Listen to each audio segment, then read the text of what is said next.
Hello dears, പുതിയൊരു വീഡിയോയിലേക്ക് എല്ലാവർക്കും സ്വാഗതം. ഞാനിവിടെ വന്നിട്ടുള്ളത് ഒരു സിമ്പിളായിട്ടുള്ള ഞണ്ട് കറിയുടെ റെസിപ്പി വീഡിയോയുമായിട്ടാണ്. അപ്പോൾ നമുക്ക് വീഡിയോയിലേക്ക് പോകാം. ഞാനിവിടെ 1/2 കിലോ ഞണ്ടാണ് എടുത്തിട്ടുള്ളത്. ഒരു 6 എണ്ണം ഉണ്ടായിരുന്നു. ഞാനിവിടെ അതെല്ലാം മുറിച്ച് കഴുകി വൃത്തിയാക്കി എടുത്തിട്ടുണ്ട്. ഇനി നമുക്ക് അതിലേക്ക് ആവശ്യത്തിനുള്ള ഉപ്പ് ചേർത്ത് കൊടുക്കാം.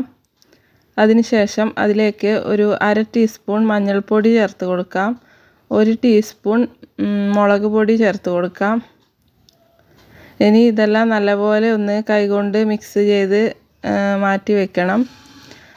ഉപ്പും മുളകെല്ലാം അതിലേക്കൊന്ന് പിടിക്കാൻ വേണ്ടിയിട്ടാണ് ഇങ്ങനെ ചെയ്യുന്നത്. ഇനി നമുക്ക് ഇതിലേക്ക് ആവശ്യമായിട്ട് ഒരു 2 ചെറിയ സവോള ഞാൻ എടുത്തിട്ടുണ്ട്. ഒരു 2 പച്ചമുളക്, ഒരു ഇഞ്ചി വെളുത്തുള്ളി അത് കുറച്ച് ചതച്ചെടുത്തിട്ടുണ്ട്. പിന്നെ ഒരു തക്കാളി, 2 തണ്ട് കറിവേപ്പില. അപ്പോൾ ഇതൊക്കെ എടുത്തിട്ടുണ്ട്. സവോള ചെറിയ 2 എണ്ണമാണ് എടുത്തിട്ടുള്ളത്. ഇനി നമുക്ക് ഒരു ചട്ടി വെച്ച് അതിലേക്ക് ഒരു 2 ടേബിൾ സ്പൂൺ വെളിച്ചെണ്ണ ഒഴിച്ച് കൊടുക്കാം. വെളിച്ചെണ്ണയിൽ തന്നെ ഉണ്ടാക്കണം കേട്ടോ, എന്നാലേ ആ കറക്റ്റ് ടേസ്റ്റ് നമുക്ക് കിട്ടുള്ളൂ. ഇനി നമ്മൾ അരിഞ്ഞു വെച്ചിട്ടുള്ള സവോള, പച്ചമുളക്, ചതച്ച് വെച്ചിട്ടുള്ള ഇഞ്ചി വെളുത്തുള്ളി അതെല്ലാം നമുക്ക് ഇതിലേക്ക് ഇട്ട് കൊടുക്കാം. അതിനുശേഷം കുറച്ച് ഉപ്പും കൂടി ചേർത്ത് ഒന്ന് നല്ലതുപോലെ വഴറ്റിയെടുക്കണം.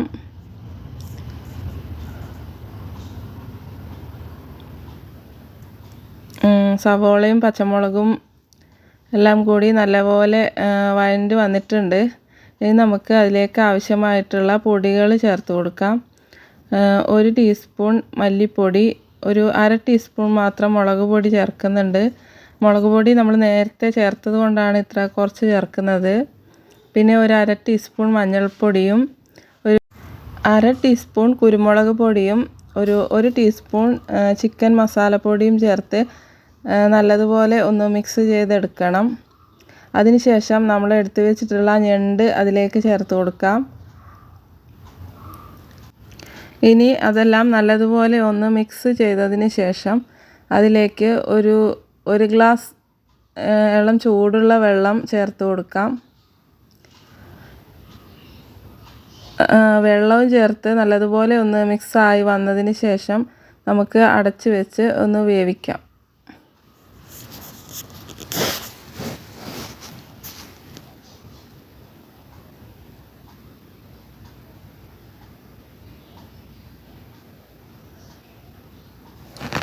ഇപ്പോൾ നല്ലതുപോലെ കറി തിളച്ച് വന്നിട്ടുണ്ട്.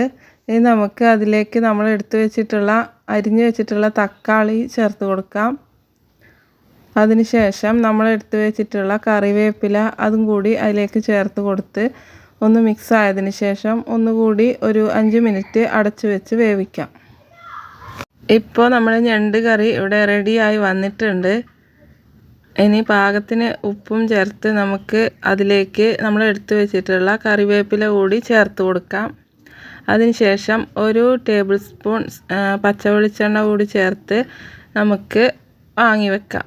അപ്പോൾ നമ്മുടെ ടേസ്റ്റി ആയിട്ടുള്ള ഞണ്ട് കറി എല്ലാവരും ട്രൈ ചെയ്ത് നോക്കുമെന്ന് വിചാരിക്കുന്നു. വീണ്ടും പുതിയൊരു വീഡിയോ ആയിട്ട് കാണുന്നത് വരെ താങ്ക് യു ഫോർ വാച്ചിങ്.